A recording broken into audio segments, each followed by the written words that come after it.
Hello friends, अब हम लोग देख रहे हैं जनरल मेथड से मतलब पैराबोला बनाने का। तो कंटिन्यू हम लोग पहले वीडियो में हमने देखे हैं कि पैराबोला बनाने के दो मेथड देखे हैं। एलिप्स बनाने के 3 मेथड देखे जो मोस्ट इम्पॉर्टेंट थे, मैं उसी को करा दिया हूँ। तो कंटिन्यू आप पैराबोला का ये लास्ट कर लेंगे। इसके बाद आगे का अलग ईडी का अलग कोर्स देखें, अलग मतलब सब्जेक्ट है, मतलब लेसन देखेंगे। तो वीडियो अच्छा लगे तो लाइक शेयर एंड सब्सक्राइब ज़रूर कीजिएगा, ठीक है।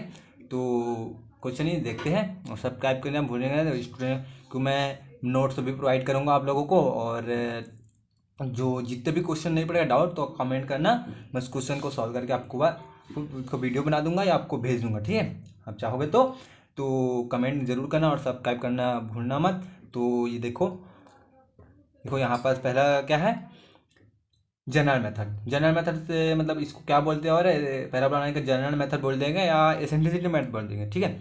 तो एसेंट्रिसिटी मेथड तो जनरली इसमें पैराबोला में आप ध्यान रखना, और इलिप्स में हमेशा एसेंट्रिसिटी कितना होता है, 1 से हमेशा कम होता है, 1 से हमेशा लेस देन होता है, 1 लेस देन ई, ठीक है। उसमें 1 लेस देन ई होता है, किसमें होता है 1 लेस देन ई, जो इलिप्स में होता है। इलिप्स में 1 लेस देन ये होता है, ठीक है। और पैराबोला में क्या होता है, 1 इज इक्वल ये होता है। पैराबोला अपन पढ़ रहे हैं पैराबोला में, और इलिप्स में ये होता है, ये इलिप्स में होता है और ये पैराबोला में होता है, ठीक है। तो ये पैराबोला और इलिप्स के बात है, तो यहाँ पैराबोला कर रहे हैं, ठीक है। तो पैराबोला में एक होता है, तो एक पैराबोला बना लेते हैं नॉर्मली से। जैसे ये बन ये सब पैराबोला बन गया, ये एक पैराबोला है, देखो है ना जी, ये अपन एक पैराबोला है, ठीक। और ले लेते हैं कुछ ऐसे, देखो ये देखो एक पैराबोला है, ये उसका ऐसे कोई सेंटर ले लेते हैं। ये कौन सा है, ये डायरेक्ट्रिक्स, ये डायरेक्ट्रिक्स वाला है, ये लाइन डायरेक्ट्रिक्स है, ये डायरेक्ट्रिक्स। ये कौन सा पॉइंट, ये एफ फोकस, ठीक। और ये वी और ये सी, ये पॉइंट है वो सी है। तो देखो इसमें क्या होता है, एसेंट्रिसिटी हमेशा 1 होता है, ठीक है। एक अपन इसमें देख लेते हैं एसेंट्रिसिटी, अर्थात एसेंट्रिसिटी इज इक्वल क्या होगा, एसेंट्रिसिटी इज इक्वल क्या पढ़े जी, point distance of point from focus, ठीक। और डिस्टेंस डायरेक्ट्रिक्स, और ये जो पॉइंट है उनके बीच की दूरी, ये सी एफ और सी अब इज इक्वल एसेंट्रिसिटी होता है, ठीक है। लेकिन पैराबोला में क्या होता है, ई इसके इज इक्वल 1 होता है, तो ई इज इक्वल 1 ले लेंगे, ठीक। ये पैराबोला के नियम में, तो C F upon C V, ठीक। तो ये इधर आएगा, तो C V is equal C F, कौन 1 है तो भैया इधर मल्टीप्लाई हो गया तो 1 आ गया। अर्थात पैराबोला में क्या होता है, C V is equal C F, ठीक। ये अपन पैराबोला में होता है, ठीक। तो अब यहाँ दिया क्या गया है क्वेश्चन में, अब क्वेश्चन पढ़ते, ये तो समझ आ गया कि ये 1 होता है, इसलिए होगा to construct a parabola when the focus distance of the directrix is 50 mm, ठीक है। जो फोकस है और जो डायरेक्ट्रिक्स वाला लाइन, ये डायरेक्ट्रिक्स और फोकस की दूरी 50 mm दिया गया है भैया, देखो, ठीक है।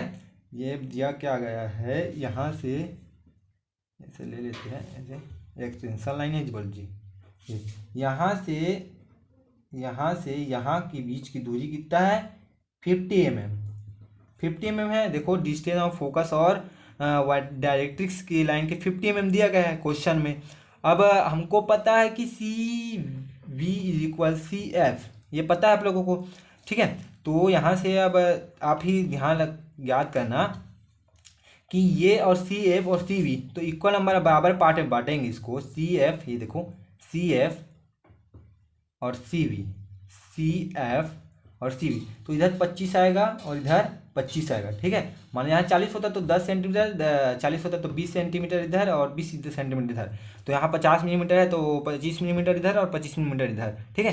कंटिन्यू देखो आया कैसे जी, 50 इस नियम से आप देखोगे तो 50 है तो उसका आधा आधा होगा, क्योंकि ये सी वी अपना सी है, तो इतना तो समझ आएगा।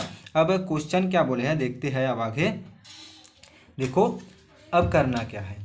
अब सीधा एक नॉर्मली जो बनाते हैं पैराबोला, उसके जो पैराबोला में इलिप्स बनाते हैं वैसे एक ऐसे लाइन खींचेंगे। ठीक, आप इसको एच पेंसिल से खींचना, कौन से एच पेंसिल से। ठीक, अब आप इधर स्केल पकड़ोगे, मैं 15 ले लिया हूँ, पर आपको एक मानना है, 1 सेंटीमीटर से लेना है। ये वाला लाइन और ये वाला 90 अंश का होना चाहिए, और एक लाइन ऐसे खींच देंगे। ठीक, अब कंटिन्यू 1 2 3 4 5 50 mm का गैप लेना है, तो 50 mm ले लिए फर्स्ट। ये कौन सा हो गया 50 mm अपन, ये वाला कौन सा है जी, 50 mm का गैप वाला कौन सा है, ये एफ है। क्या है, एफ, जो फोकस और जो बोले क्वेश्चन वही को लिखे। अब करना क्या, सी पॉइंट लाना है भैया, जो जो रहेगा क्या पैराबोला रहेगा, तो पैराबोला के सेंटर ही वाला पॉइंट, उसको ले 25, तो यहाँ पर 25 निकाला है, तो इसका 25 सेंटीमीटर इधर ले लेंगे। देखो यहाँ से 20 से, यहाँ देखो 20 से ले रहे हैं, ये 5 सेंटीमीटर है, तो इधर से देखो 10 20 और ये 25। ठीक, ये ले लिए। ये वाला पॉइंट क्या है अपन, सी पॉइंट है, ये सी, तो ये पॉइंट का होगा वी। ठीक, तो अपन मिल गया 25, 50 का आधा। अब करना क्या है, ये पकड़े रोलर, ये इसके पैरेलल रखेंगे, रोलर को पहले फिक्स कर लेंगे, रोलर। ठीक है, रोलर का फिक्स कर लेंगे। ये देखो रोलर चलाना चाहिए, ये ऐसे रोलर का बहुत यूज होता है। अब ये खींच लिए एक। ठीक, अब करना क्या है, आप चाहो तो 15 मिलीमीटर या 10 मिलीमीटर, मैं 10 मिलीमीटर का लेता हूँ, आप डिस्टेंस लेना। ठीक है, उस क्वेश्चन में भी लिए थे और इसमें भी ले रहे हैं। देखो इसमें क्या ले लेंगे, ये वाला एफ में फिक्स कर लेंगे, फिर 1, ठीक, ये 2, ये 3, ये 4, ये 5, ऐसे कंटिन्यू आप मार्क करते जाएंगे और उसको पैरेलल लाइन खींचते जाएंगे। ठीक है, तो ये अपन इतना तक ले लिए। ठीक, अब ये पकड़े कौन, क्या है, रोलर में ऐसे पहले फिक्स करेंगे रोलर को।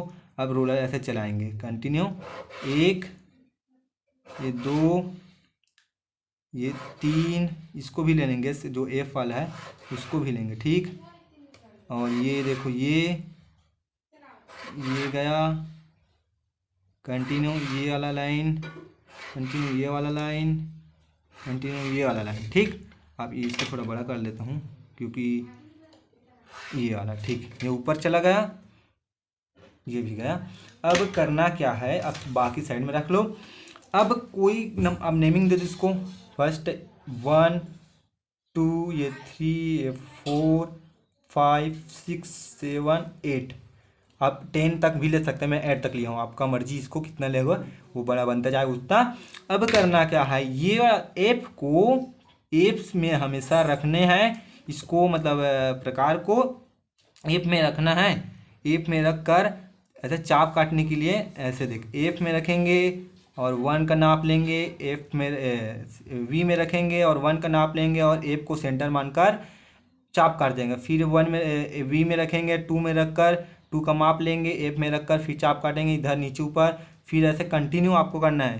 कौन सी नियम देखना, अब देखना, ये देखो अब कर रहा हूँ, ये वी में रखे। ठीक, वी में रख के बाद 1 का माप लिए, 1 का एफ को सेंटर माने, एफ को क्या माना सेंटर, और ऊपर वही एक वाला लाइन को काट लेना, 1 वाला लाइन को काट ले ऊपर नीचे। ठीक, अब क्या करना, क्या ये फिर रखे इस वी में रख लिए, सॉरी थोड़ा इधर हिल रहा है, ये देखो वी में रख लिए। वी में रखने के बाद 2 का माप लिए, 2 का, ये देखो 2 का माप लिए। ठीक, 2 का माप लेने के बाद एफ में सेंटर माने हैं, तो एफ को सेंटर मानकर फिर 2 वाला लाइन को काटे, इधर 2 वाला लाइन को काटे। ठीक, अब करना क्या, देखो एफ को सेंटर हमेशा मानना है, बट ये माप अलग अलग होगा। फिर एफ देखो इसमें रखे, देखो ऐसे फिक्स कर लेंगे, और ये 3 में वी वाला को लेंगे। ठीक है, वह स्वयं को फिर काटेगा, देखो वी में सेंटर माने तो वी वाला काटेगा, इधर वी अपने आप को इधर काट रहा है। ठीक है, अब ये यहाँ रखे को में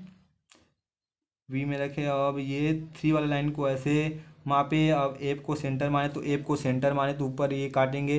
अब कंटिन्यू करना है भैया, देखो एफ को हमेशा सेंटर मार रहे हो, एफ क्या कर रहा है, इसका प्रतिनिधित्व कर रहा है। और ये 4 का माप लिए, देखो ये समानता का अधिकार जिस सामाजिक में पढ़ते हैं भैया, मेरे को भी काट रहे हैं, इसको भी मतलब सभी लाइन को छोड़े, तो किसी को छोड़ना नहीं है, सबको कंटिन्यू करते जाना है। ठीक है, नाप कर।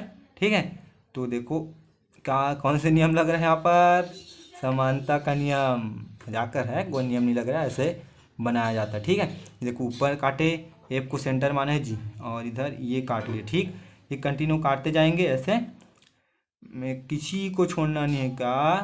अपन इंडिया के स्वतंत्रता के नियम के अनुसार माना जाए तो ये सभी लाइन को ऐसे कंटिन्यू काटते जाएगा। ठीक, एफ को सेंटर मानना है, बाकी सबको माप कर ऐसे करते जाना। फिर ये वाला, फिर यहाँ गया, ये इधर काटा और ये इधर काटा।